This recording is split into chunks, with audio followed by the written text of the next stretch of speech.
So here's the car. Dirty, needs a little wash. But what are you going to do when your driveway looks like that? It's thaw out time. Car needs a little vacuum out because of it, but as far as the door pocket, I ain't got nothing in there. And inside the car, well, I've got my registration papers.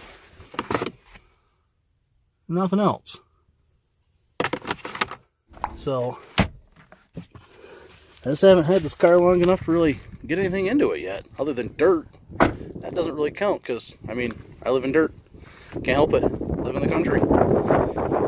So that's those challenges out of the way. And as far as the back of the car is concerned, which is filthy, the first thing we need to get rid of, the advertising sticker, which I already took the H off, just to see how it would come off, and it comes off pretty easy.